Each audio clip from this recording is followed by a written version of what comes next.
Le DaFresh Morning, c'est 104.5 tonnes de bonne humeur. Tous les matins sur Urban FM.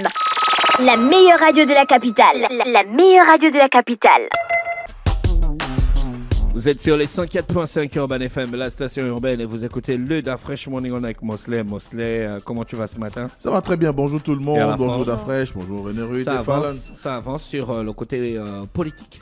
Oui, la scène politique est quand même en ébullition depuis, on va dire, le début des opérations de révision de la liste électorale à aujourd'hui avec on va dire la programmation ou le calendrier électoral qui avait été annoncé par le Centre gabonais des élections. C'est vrai que la date butoir de dépôt de candidature a été prorogée de 3 jours. D'accord, donc c'est désormais le 14. Le 14 à 18h que les candidats auront à finaliser le dépôt des dossiers. On sait déjà que le président Ali Bongo Ondimba, donc un candidat, a déposé son dossier. Oui. Est-ce qu'on connaît d'autres Alors, pratiquement une bonne partie de tous ceux qui veulent participer à l'élection présidentielle ont déjà déposé leur dossier. On a Jean-Boniface Assélé, on a Ali Bongo Ondimba, on a Baro Chambrier, mais également des personnalités telles que Pierre-Claver Manga Moussavou et bien d'autres. Une bonne partie a déjà déposé les candidatures. Pour les candidats aux législatives, ils font comme eux, s'ils ont ce cérémonial, d'aller déposer les dossiers? Ou bien c'est le parti qui part déposer les dossiers? Non, eux, s'ils vont...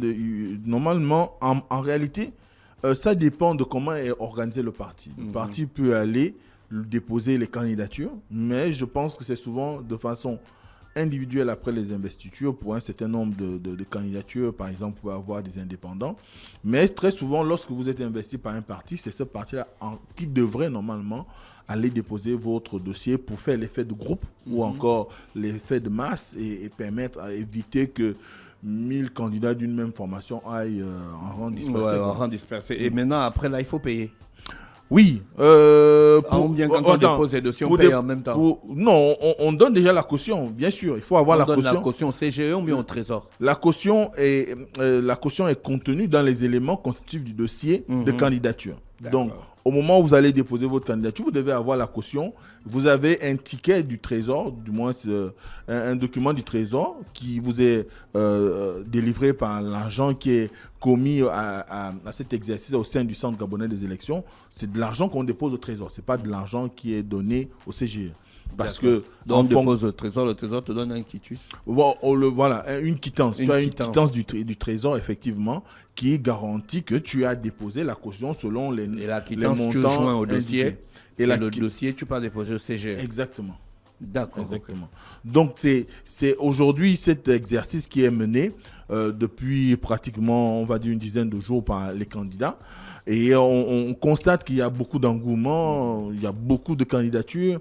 C'est vrai que pour l'instant, nous n'avons que les candidatures majeures, comme tu en as parlé, celle d'Ali Bongo Ondimba, après avoir déclaré sa candidature dans un endroit quand même assez spécial, la zone économique d'Ungkok, qui est une zone qui représente beaucoup en termes d'investissement étranger au Gabon, mais également pour l'économie gabonaise, mais surtout pour la politique du président sortant, parce que c'est la zone économique à régime privilégié d'Ungkok aujourd'hui est le reflet de l'engagement à la diversification de l'économie gabonaise. Et je pense que c'est tout le choix qui a été le sien de pouvoir aller faire cette candidature-là avec autour de lui les ouvriers. Donc, parce que il faut savoir que la grande question qui a souvent été évoquée, c'est celle de savoir combien d'emplois ont été créés depuis qu'il est à la tête du pays, ou encore même, on va dire, au second mandat. Si on tient compte d'un certain nombre de critiques ça et là, eh bien, il a voulu aller présenter aux gens le travail qu'il a accompli par l'employabilité ou bien les emplois qui ont été créés dans la zone économique spéciale d'Ungkok, et qu'aujourd'hui, on soit dans une situation de constater qu'il y a à peu près 140 entreprises qui sont installées. 144. 144 pour être plus précis. Voilà, 144 entreprises qui sont installées, et ce qui augure de ce qu'on a près de 12 000, voire 15 000, au dire de certains, 20 000 emplois qui ont été créés dans la zone économique spéciale d'Ungkok.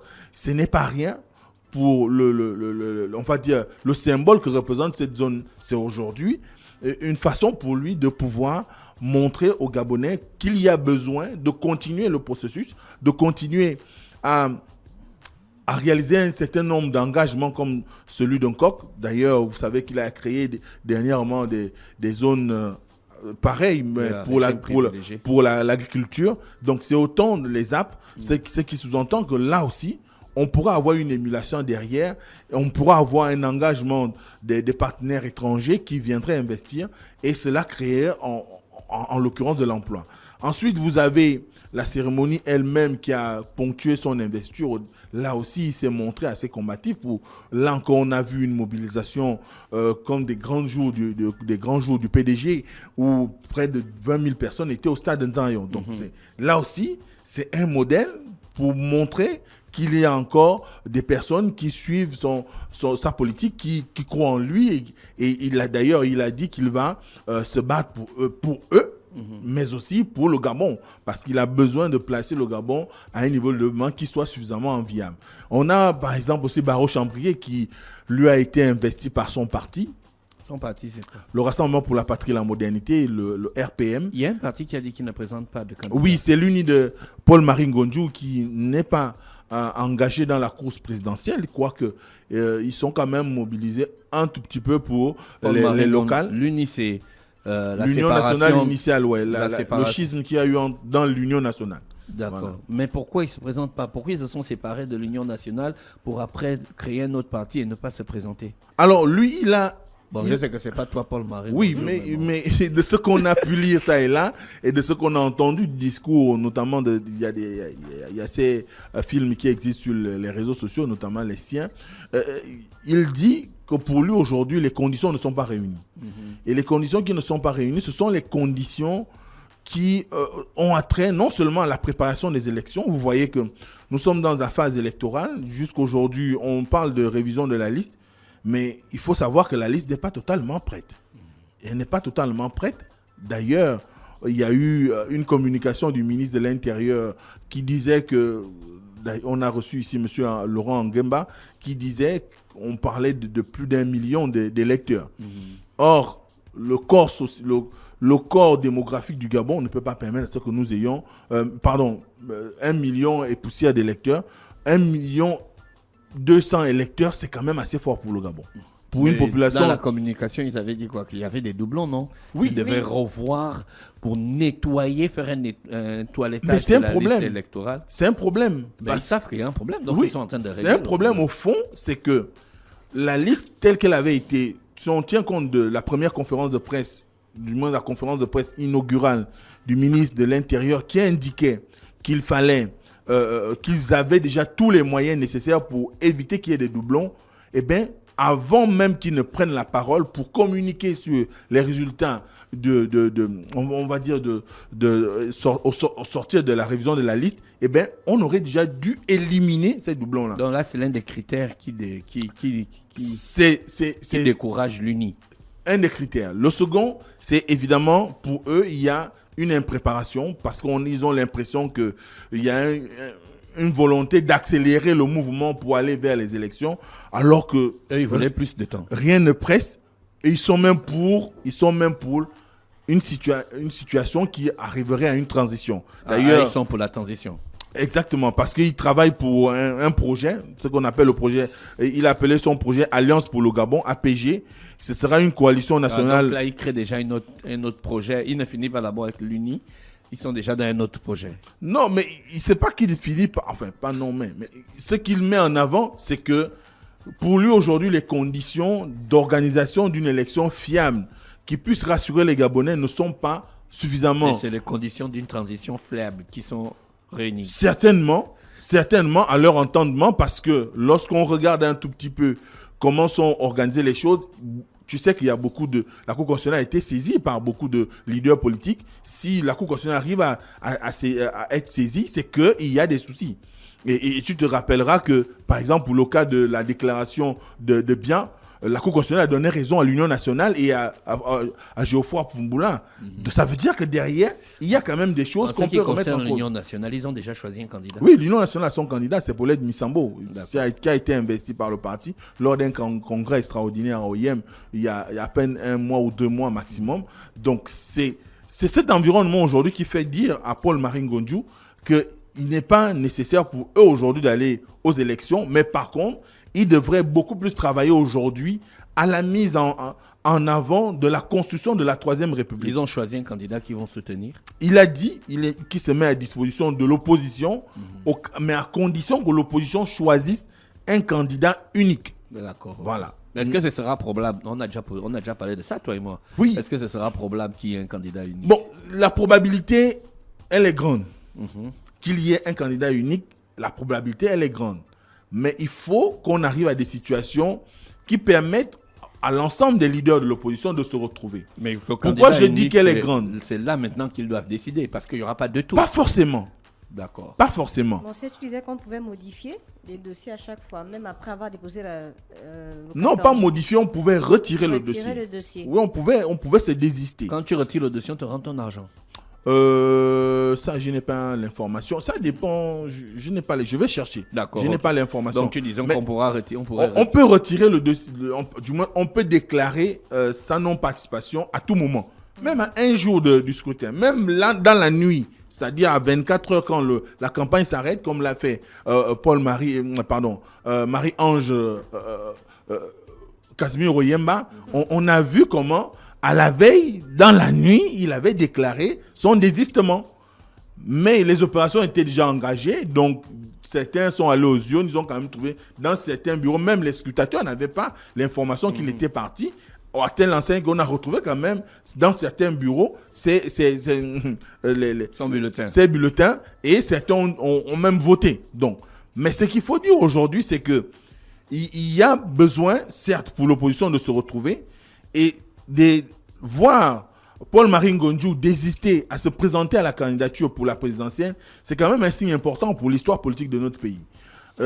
Parce que lorsqu'il s'est agi des différents congrès de l'Union nationale, ce qui lui a toujours été reproché, c'est qu'il avait des velléités de se présenter à la présidentielle, alors qu'il dénotait du moins, on ne ressentait pas l'envie de concourir pour le fauteuil présidentiel chez Paulette Misambo.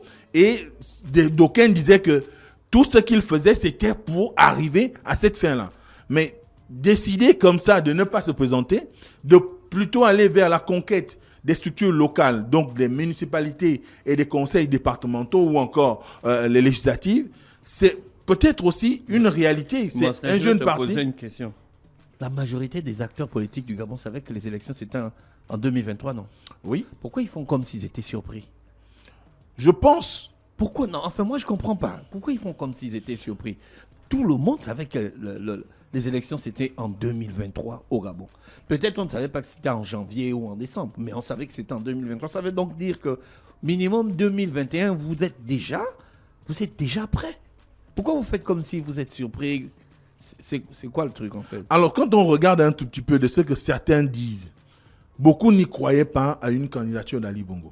Ah d'accord. Ça, il faut déjà mettre cela sous le compte parce que pour d'aucuns, son état de santé, qu'on connaît tous, on ne va pas revenir dessus, ne laissez pas présager, on va dire, l'idée qu'il se mettrait en avant donc, pour un troisième mandat. Système politique, première chose. Tout leur système politique, toute leur vision politique, toute leur initiative politique est fondée sur le candidat du PDG.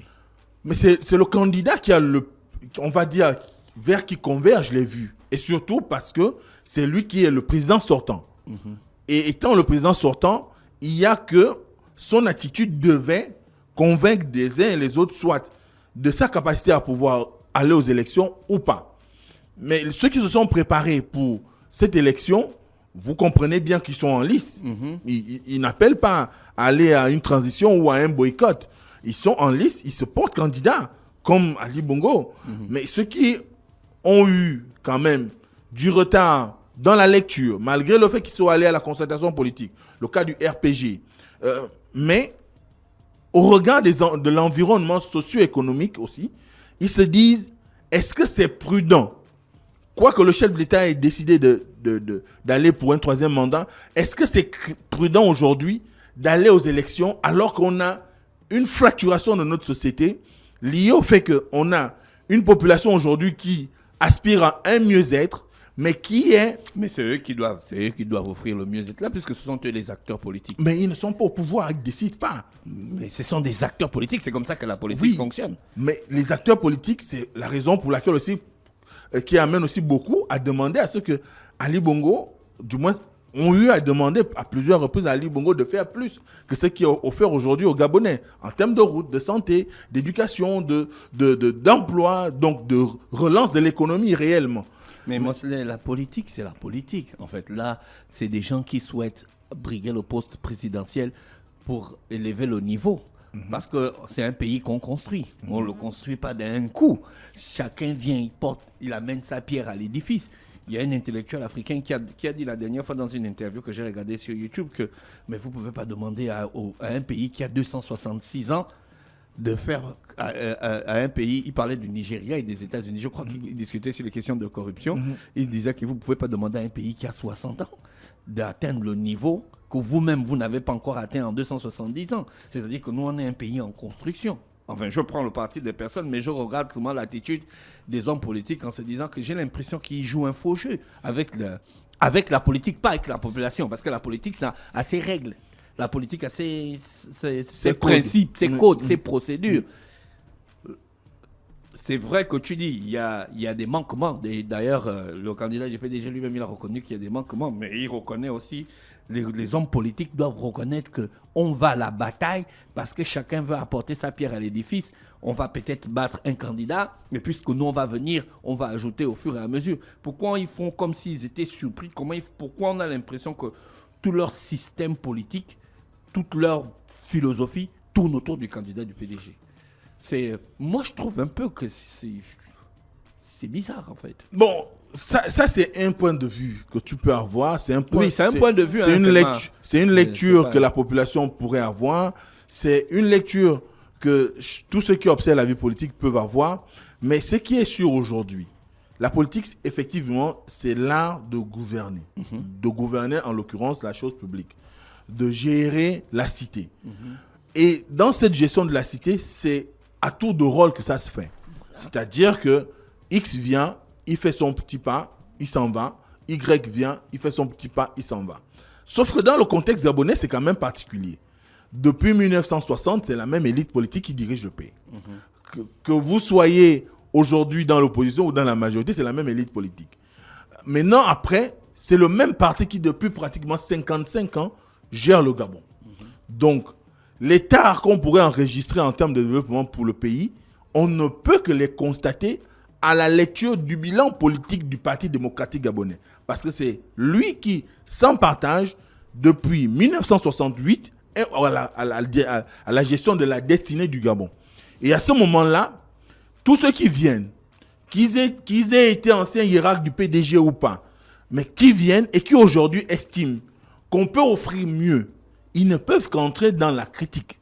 La critique pour dire, on a besoin de renouveler l'élite politique. On a besoin de renouveler la façon de gérer le pays. On a besoin de renouveler la façon de voir, la façon de penser le développement du Gabon.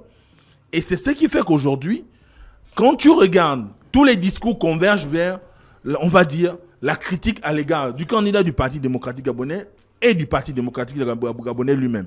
Pourquoi? Parce que depuis 55 ans, le PDG au pouvoir et mieux encore, on va dire, la famille Bongo gère le Gabon.